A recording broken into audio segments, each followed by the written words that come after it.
We're closing off with the book of Esther because kind of chronologically, time-wise, it makes a lot of sense.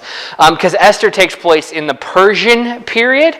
So just as a quick reminder, history lesson, we've got the exile happens when the Babylonians carry the southern kingdom away. They take them away, they put them into exile, and we have like the books of Daniel and Ezekiel and some other prophets that happened during the time of the Babylonian exile. And then Persia overthrows Babylon, and they're in control of the Israelites, the exiled Israelites. And Persia, because they run things differently, they allow the Israelites to start going back to Israel, so then they can tax them to death as opposed to working them to death in their own kingdom. It's a different approach, a different way of ruling people. It's the way Persia does it. So people start going back, and throughout the books of Ezra and Nehemiah, we see those groups that come back, those waves that come back to Israel. Not all at once, but at separate different times. And we have at least 3 waves that are described in Ezra and Nehemiah. But not all the Jews go back. Some stay in Persia.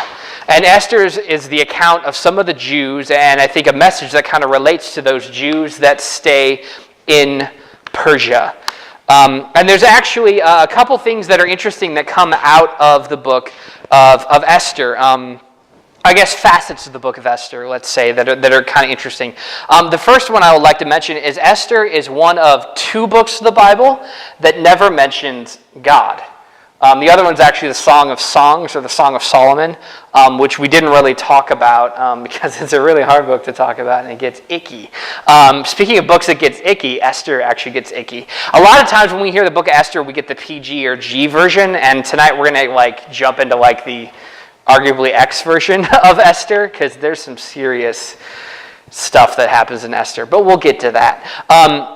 But anyway, it doesn't mention God at all by name. And yet, I think God is very much present in the book of Esther, and there's a lot of things that he's working, but he's not mentioned by name. And I think there's some reasons for that, and maybe we'll touch upon that tonight. Another interesting thing about the book of Esther is it brings about a Jewish holiday, the holiday of Purim, which I should have looked up when that would be happening. I think we're kind of near, actually, Purim this year. I believe it's usually found at the end of February or early March. The Jewish calendar runs different than our calendar, which is like a Gregorian calendar, I think is the proper title, which is a Roman-based calendar. It moves off of different things. The Jewish calendar is a lunar calendar, which is based upon phases of the moon. So the things don't always line up in sync. It's not always the exact same time, which is why our Easter is always off. It's not always like this date in March or this date in April. It's sometimes early March, sometimes late April, like it is this year. It goes all over the place because it's based off of a different calendar than one we run off of. That was a really unnecessary side note. Purim. The word Purim roughly translates to the word lots, which is interesting because there's only one place where the casting of lots is talked about in the book of Esther. And that's actually when Haman, the bad guy, is trying to figure out what day he's going to massacre all the Jews. They cast lots, they leave it up to chance, and then they say, okay, this month is when all the Jews are going to get massacred by this decree that the king of Persia makes. We'll get into more of those details as we tell the story. So just kind of keep some of those things in mind. But, all right, quick, Purim is kind of like, this is a really terrible example, and if anyone who happens to be Jewish is listening to this, it might be kind of offensive.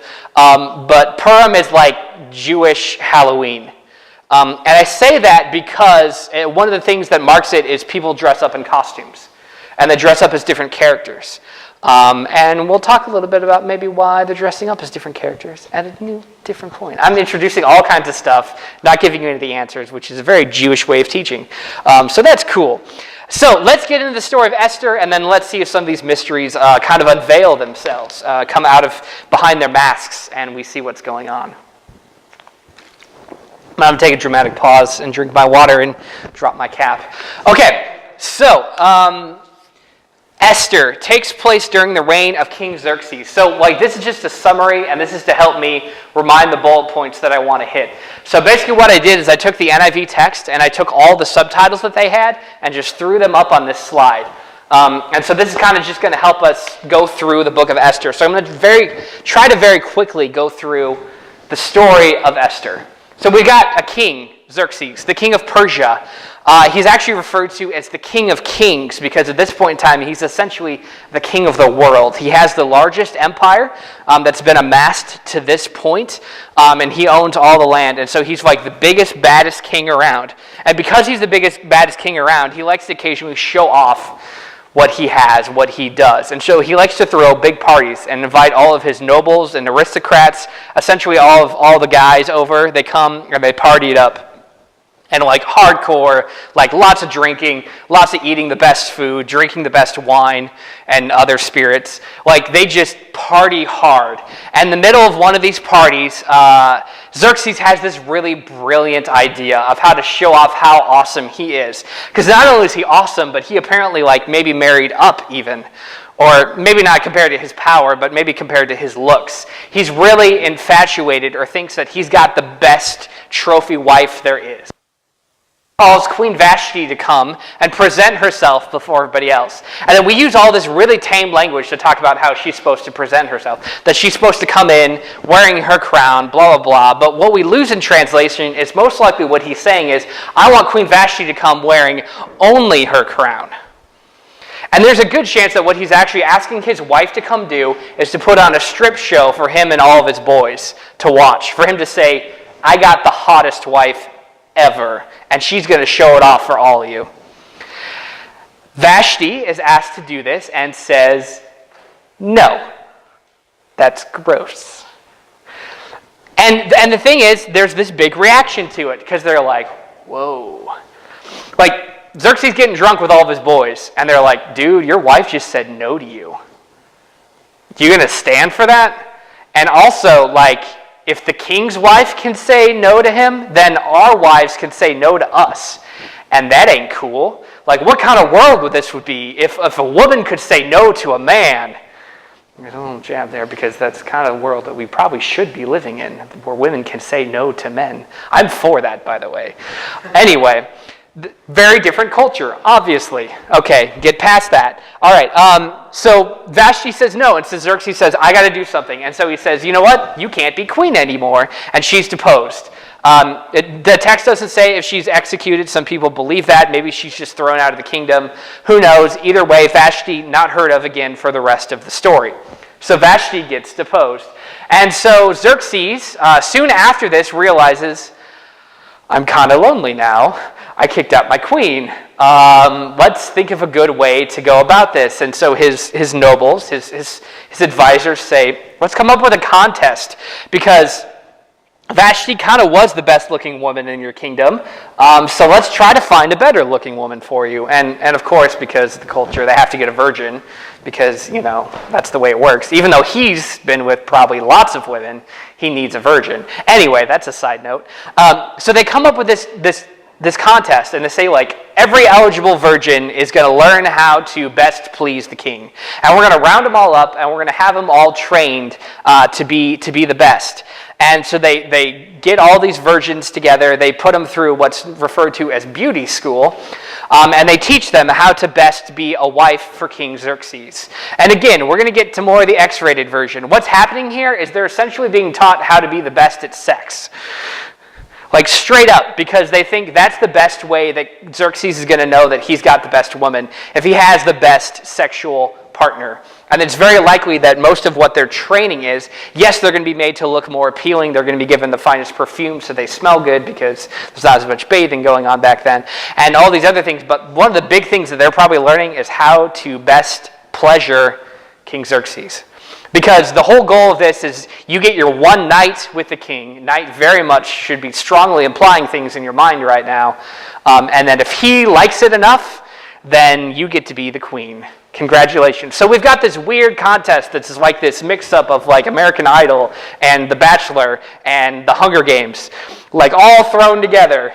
And it's because there's this survival aspect going on, because who knows what's going to happen to these women. He already deposed the last person, kicked him out of the kingdom. He can do whatever he wants. And so if you're not good enough for the king, he can just do with you whatever he chooses after the fact.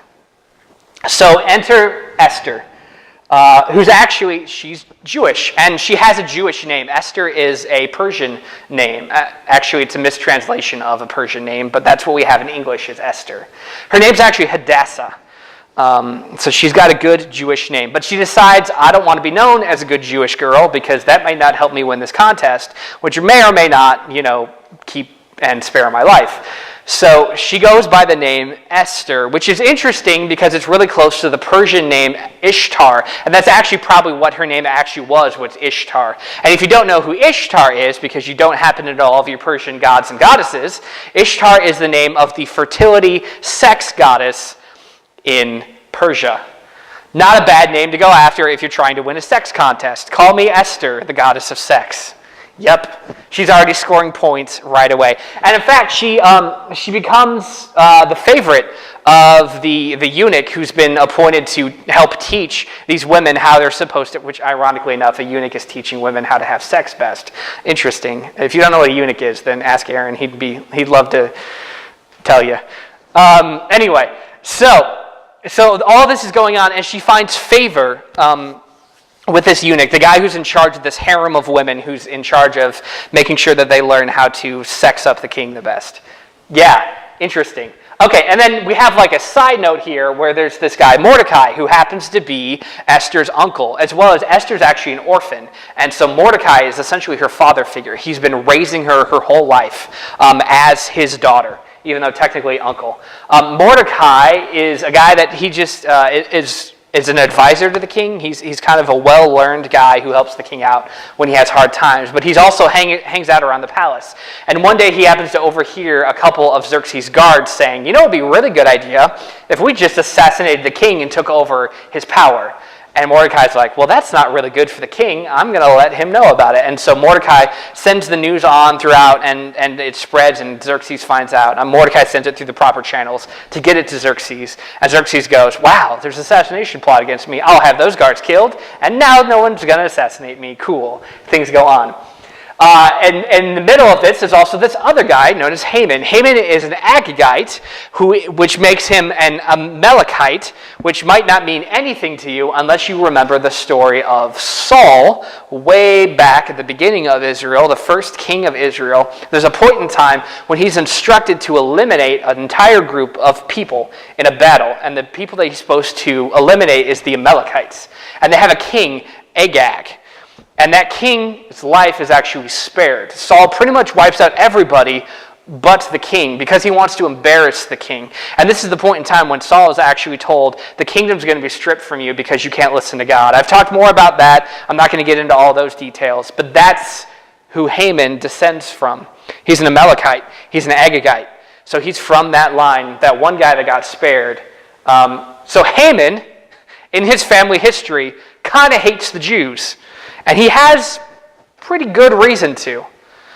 And not only does he hate the Jews, but he particularly hates Mordecai because every day he walks by Mordecai and he's been elevated to this really high position that he's like almost like second in line next to the king. And everybody else, whenever they see him, they're like, oh my goodness, it's Haman. They fall face down in front of him. They bow. They say, like, Haman, you're so great. You're so awesome. Mordecai doesn't do that because Mordecai worships God. And so Mordecai, anytime Haman walks by, it's just kind of like, what's up, Haman? You're a cool guy, I understand that, but I ain't going to bow to you because you're not my God. And this enrages Haman. And so he's got all these things going on, and he's so angry and he's so upset that he decides to destroy all of the Jews everywhere on earth. And a good way to do that is to get in with the king of the world at this point in time, Xerxes, and say, there's this group of people that just make a mess out of everything. And they don't worship us like gods, like they should. They don't understand who we are and how powerful we are. And so to get back at them, we should just wipe them all out. Hey, King Xerxes, can you declare an edict that says that? And Xerxes says, sure, I got nothing going on Tuesday. Well, let's declare an edict that says we're going to wipe out all the Jews. And then they pick a day, and they cast lots. Think of like rolling dice to say, okay, what month? Okay, what day? And then that's how they determine what day and month. They do a Purim. They cast lots to decide when they're going to wipe out all of the Jews. And it's set several months in the future. I forget how many. So Mordecai knows of this and says, this is not good. But interestingly enough, I know this person that's become queen. My niece, Esther. I may not have mentioned Esther won the sex contest. Hey. And she became queen. Her one night with the king with Xerxes was a success, and Xerxes says, I'm going to give you the crown. I'm going to make you my queen. And so she becomes queen. So Mordecai goes to Esther and says, we're in trouble. I know nobody knows that you're a Jew because you've gone by the name of Esther, and I've told you not to tell anybody who you really are, that you're Jewish. But this isn't going to end well for us. Because Xerxes has declared an edict that says all of us are going to be destroyed. And all of us includes you. Even if you happen to get spared because you're the queen right now, this isn't going to go well for our people. Can you help us? And Esther's like, And she comes up with these excuses. And she says, I haven't seen the king in like months. I know I've been queen for a few months now, but it's been a few months since I've actually even seen Xerxes. And if I come before him, like unannounced, without any kind of plans, he could just off me in that moment. You know, the previous queen, Vashti, like she didn't do what the king wanted her to do. If I stick my nose out and try to do something the king maybe doesn't want to do, that could be the end of me. I don't know if I can do it. And Mordecai's like, no, do you not understand? Like, this is the reason that you're in this position. This is the reason that you're the queen right now, is so that you can stand up, you can say something, and you can make a difference. You should do that. I'm going to break down a little bit more of that interaction a little bit later, but right now we're trying to kind of fly through, summarize the story. So Esther agrees. Yep, it's in that verse, but we're going to come back to that.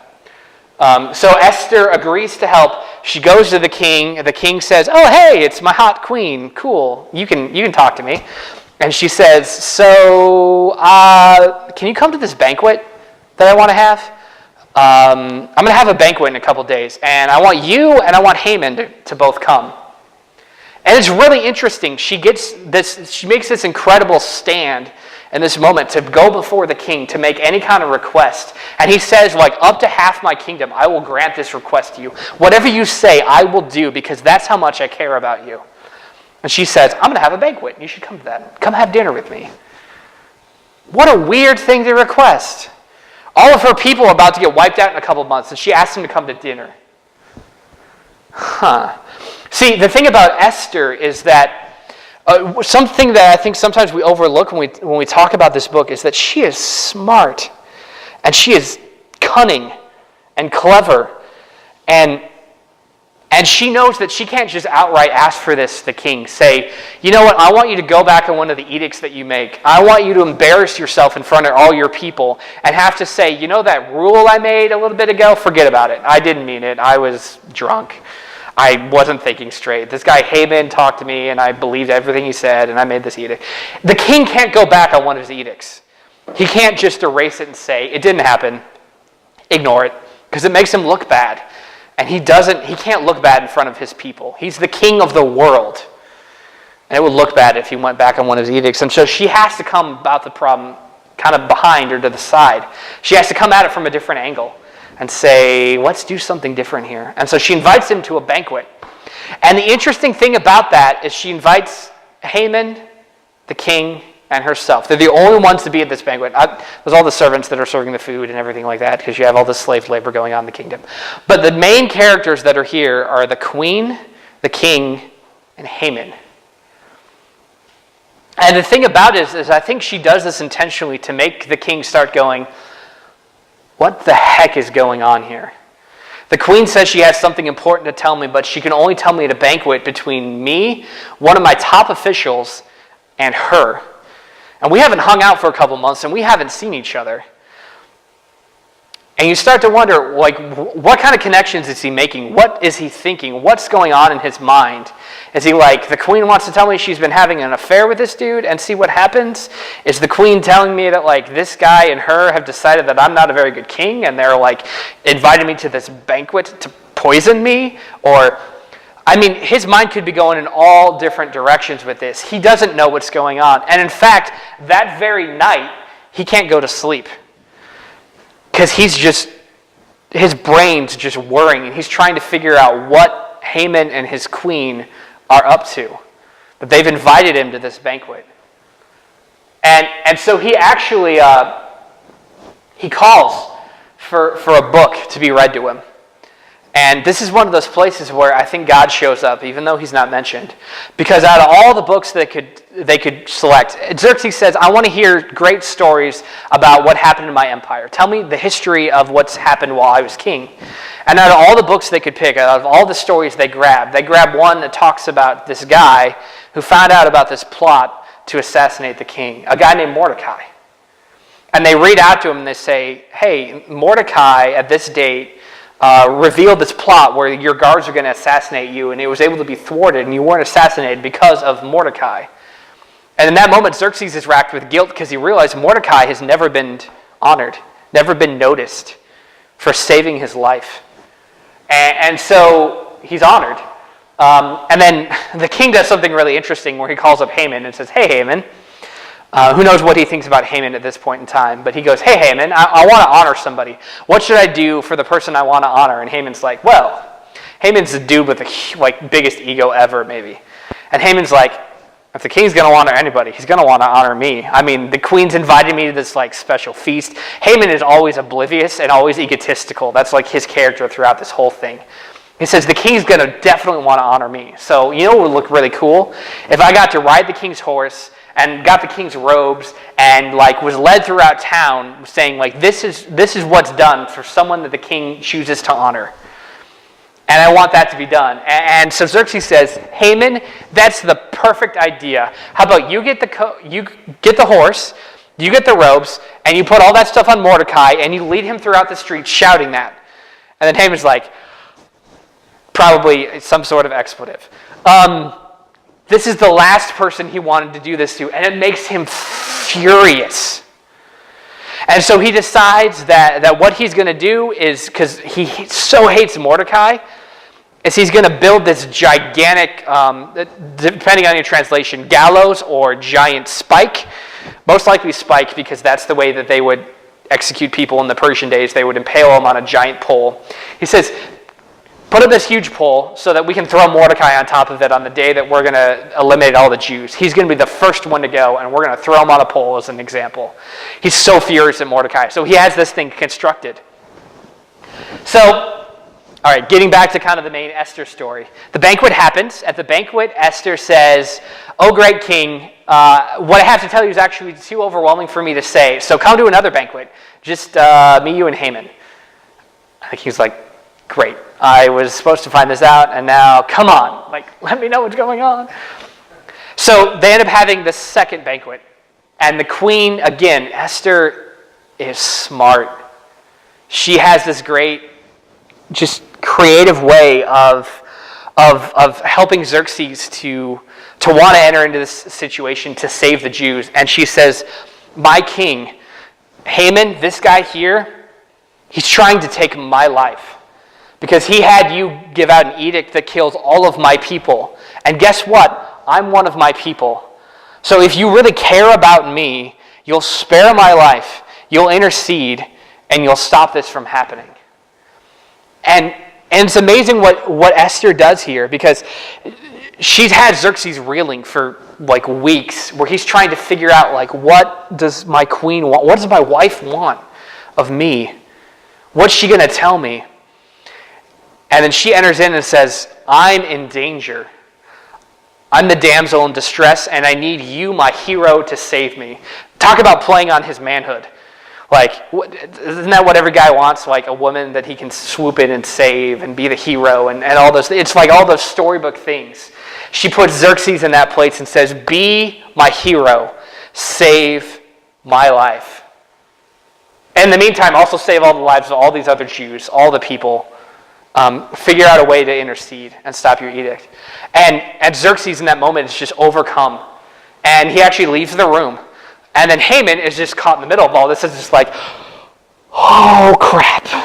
This isn't going to end well for me. And so he goes over to Esther, who's at this point in time, if you didn't know how to eat, they'd have couches that they'd recline on. They'd have all the food laid out on a blanket or whatever. And then so they'd be laying down and so Haman just throws himself on top of Esther, who's reclining on a couch. And it's just please, please, please, please, don't let me die. And of course, at that moment, Xerxes comes back in the room and just are you freaking kidding me, Haman? Not only are you like trying to kill my wife? Now like you're going to like rape her? Like what the heck are you doing, dude? And so he's so enraged, he's like, we need to do something to Haman. And then there's an official servant who's like walking by and says like, actually, Haman was building this giant spike to kill Mordecai, the dude who you saved your life on. So like, hey. And they just throw Haman on the spike, he's impaled, ends his life. It does not end well for the bad guy. You would think this is where the book of Esther would end. It seems like most of the conflict's been resolved. Most of the things have ended. There's like 3 more chapters of Esther. Because there's still that little fact that the king can't just go back and cancel one of his edicts. He can't embarrass himself. And Xerxes is aware of this. And so what he does is he, in that moment, says, you know what, Mordecai, Esther, you guys are pretty smart. You seem to care about these Jews because you are Jews. How about you figure out a way for them to get saved? And remember, you can't just cancel my edict, because I'm the king, and that'd be embarrassing. So if you manage to try to come up with something that embarrasses me, we're just going to go through with it, and your lives are going to be over. So you have my full support, you have my full power, you can make any edict you want to in my name, but if it's going to embarrass me, it's not going to end well for you. And so Mordecai and Esther become the heroes of this story. Because they say, all right, what can we do? You know what? We'll just do an edict in the other direction. And we'll tell all the people of Persia that if they want to go out on that day and they want to kill all the Jews can now defend themselves. They can fight back. They can destroy you as much as you try to destroy them. And what this does is it means all the people in the Persian Empire are sitting there going, what? What am I supposed to do on this day? The king has said, go kill all the Jews, and that's what I'm supposed to do as a good citizen of Persia. And then the king has said, Jews, defend yourselves and kill them back.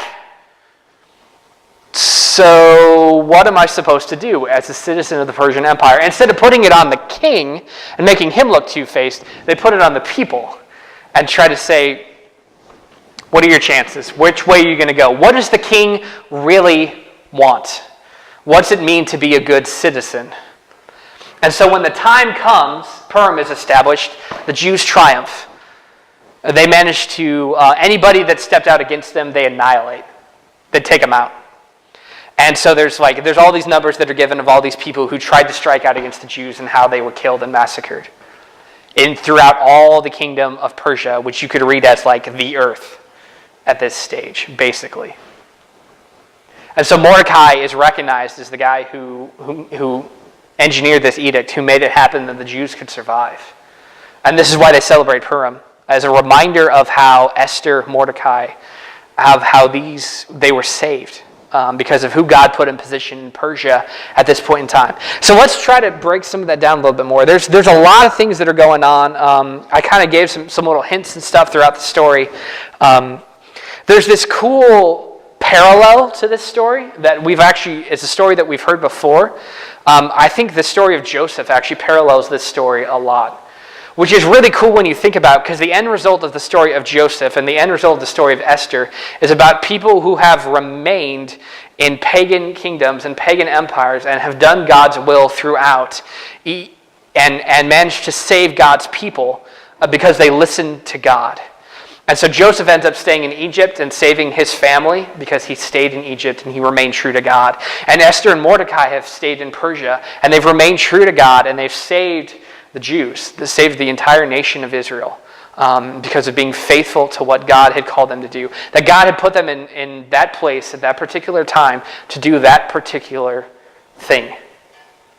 And there's even ways that happens within the text, like Joseph has a time when he is in prison, and he's so well respected by the guards in the prison that it says he's favored, and that he gets this higher position, and he gets anything that he wants, and they put him in this great position. Esther, while she's in the harem, which would, by the way, in case you haven't figured this out, this is a group of sex slaves.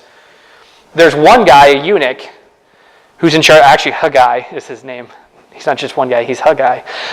He's in charge of all of that, and it says that he finds favor in Esther. It's the exact same word there that's used as the favor that Joseph finds of the prison guard. found favor. There's another thing that happens, that when Joseph becomes second in line, when he interprets the dreams of Pharaoh, the dreams that no one else could do, that any other smart person tried to figure out, they couldn't figure it out. Pharaoh says, Joseph, I'm going to make you second in command. And he gives him a crown, and gives him robes, and he gives him a scepter, and says, you are the guy. Anything that you say is like it's being said with my voice. And Esther, when she's made queen, she's proven herself to be better and more worthy to the king than anyone else who had tried before. That she's the best of the best. And the king gives her a crown, gives her a robe, gives her a scepter, and says, you will be my queen. You will reign, you will have the power and authority. And then even later in this story, when he says to give an edict, he gives him his signet ring and all the signs and examples of his authority. He gives to Mordecai and to Esther and says, anything that you say will be like my voice is saying it. Your word is my word.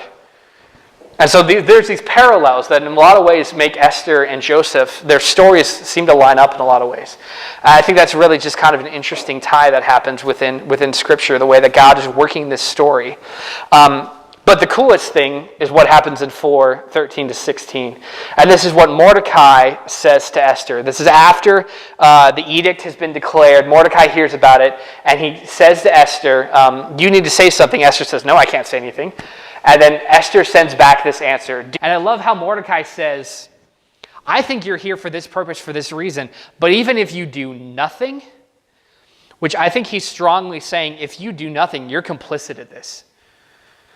You're part of this conspiracy. You're basically saying, I'm okay with this edict if you do nothing here. I think he's appealing to her in that way. But he says, even if you do nothing, I have faith in our God that he's going to do his thing and we're going to be saved. And you probably won't. You've been put to the royal position for such a time as this. And so Esther comes to that realization, I need to do it. And if I die, I die. But this is what God has called me to do. She lays it all out on the line. So one of the things we get out of the story is what's going on with Esther here. And we're actually going to rewind a little bit. We're focusing on when Esther is going through her sex training to become king. She has her one night with the king. Why does that succeed? We're not really told in the text why Esther is successful, why she wins the sex contest. It could very well be because she learned from her sex training and she was really good at it and really good looking. And the king desired her and said, hey, if she's this good in one night, her first night, she's going to get even better and this is going to be awesome for me. And he decides to make her the queen. And I think that's an interesting way to think about it because that means that Esther became queen for really not great reasons, not moral, sinless reasons. She got down and dirty with the king and did better than anybody else and lived up to her name of Esther, sex goddess. That could be her story. And even if she went through all those things and did all those things, which we would say is not the moral way to do it, is not the Jewish way to do it, is not the Christian way to do it, is not the good way to become queen, God still uses her. Because God says, your past, I'm not worried about that. What I want is what you commit to me now and what you do in the future. So right now, at this time, at this point, make a decision to stand up for me. I don't care how you became queen. I don't care how you got to the point that you're at now. But now, stand for me. And she's given that opportunity. So maybe this is the aspect of Esther's story that speaks to you. Where you're looking at your past, or you're thinking about things that you've done, and you don't know why you made those decisions, or you hate that you made those decisions, or whatever. You're here now. You're listening to me now. This is a chance, if you've not made that commitment before, to say, God, what will you have me do now? What am I supposed to do moving forward? What do you want? What are you calling me to go do? Listen to him now, because this is where you're at. And now God is calling to you. If you're not hearing his voice in other ways, then hear his voice through my voice. God is calling to you. He's telling you to do things. Make that decision for him now. That's one possibility for Esther. There's an interesting thing where there's actually another possibility, and it's the one that a lot of the rabbis teach and accept. It's the one that kind of shows up in the Talmud. Again, that's the book that kind of illuminates the biblical text and tries to expound upon it and do all kinds of other cool stuff with it. And so the rabbis have been arguing and saying, that doesn't seem like Hadassah. That doesn't seem like something that a good Jewish girl who'd stayed in Persia to help Persia. Because the Jews who stay in Persia are the ones who recognize that God's moving and God's doing things in Persia, and that God's not only in Jerusalem, that God is everywhere and he's working and moving everywhere. And so that means he's working in Persia, and you can stay in Susa, the capital of Persia, and you can influence people there for good, for God. And so people like Mordecai and Hadassah have remained in Persia to influence it in God's way. And these are people who've been following God, listening to God for generations and haven't seen fruit, haven't seen anything happen, but they've been walking and following God. They got carried away in Babylon, and then that generation died, and then another generation grew up, and then that generation died, and then there's another generation, which is the Mordecai generation. And the entire time, they've remained and they've been reminded to follow God, to walk the paths of righteousness, to know the text, to walk the text. And so they live it out. And so there's some clues that this actually probably is what's happening in the story. That Esther, every day while she's going through this training, there's another kind of training that she's receiving. And it says every day Mordecai comes to the gates, to the palace gates, to talk to his niece, someone that he has raised as his own daughter. We're not told what he said, but most likely, knowing their Jewish heritage, he's telling her the story of their people. He's teaching her Torah.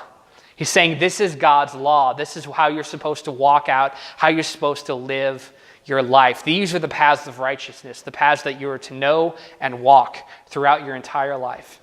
And he's telling her how to live as a good Jewish girl, as Hadassah is supposed to live.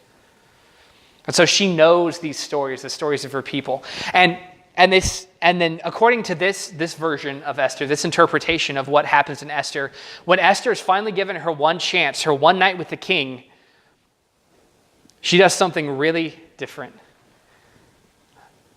And he can't believe what this woman would have the audacity to do with her one night to show him that she is worthy of being his wife. Instead of doing whatever he asks or doing the best of her ability to pleasure him, she tells him stories.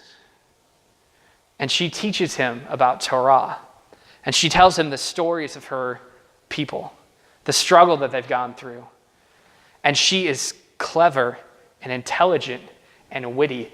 And it's these characteristics that he's maybe never seen in a woman before, because no woman has had the audacity to be that way in front of him, to show her intelligence, to show her creativity, her storytelling ability. And after that night of hearing story upon story of the people of Israel, he says, this woman is something completely different that I've never seen before. She has to be my queen. And he makes her his wife. Who knows? The biblical text at best gives us clues as to what really happened between Esther and Xerxes in that one night. But I kind of like that second story. I kind of like what it means for God's people. That what we're supposed to do, that what we're called to do, because again, this isn't just the story of the people of Israel. This is our story. We've been engrafted into this as Christians. This is our story. Our theme, our title that we've given this entire year for our ministry is His story, our story. That God's story is our story. And so this is our story. This is what we're supposed to be doing, that we're supposed to know the path and walk the path. And this is what Esther does. And it becomes such an example that the king says, I don't even know what to do with you. You're so different from everyone else that's been here. I'm going to make you my queen. And it puts her in a position That as she continues to know the path and walk the path, as Mordecai says, this is why you've been put in the position for such a time as this. This finally is when we see the fruit. That for generations and generations, we've been in exile, we've been in Persia, and we've just continued on because we know that that's what God has called us to do. Now we have a chance to stand for something. Now we have a chance to save our people, to bring about redemption. Because for generations, we've just done what we know we're supposed to do. So maybe you're at a point in your walk where it's felt dry, where you don't know why you've remained a Christian. You just know that that's what you're supposed to do, and you've not seen fruit, and you've not seen anything going on. I challenge you again. You've been put in this position. You're on this campus. You're attending and hanging out with CCF for such a time as this, to do what God has called you to do in this moment. Now, there's enough of you that I can't just sit and point at each one of you and say, and this is specifically what you're going to have. Also, God has not given me that gift of prophecy to just say, this is what your life is meant for. But I know that you're here for a reason, that you're here for a purpose, and that God has called you here to do some incredible things.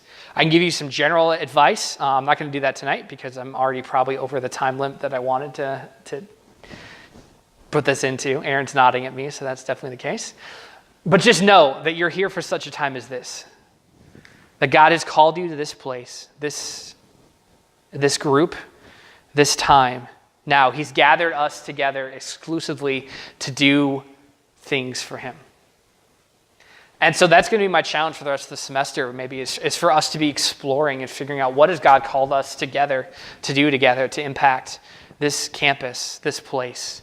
Why are we here now? What are we to do? That might be an answer that comes right away to us. That might be an answer that takes the rest of the semester to figure out.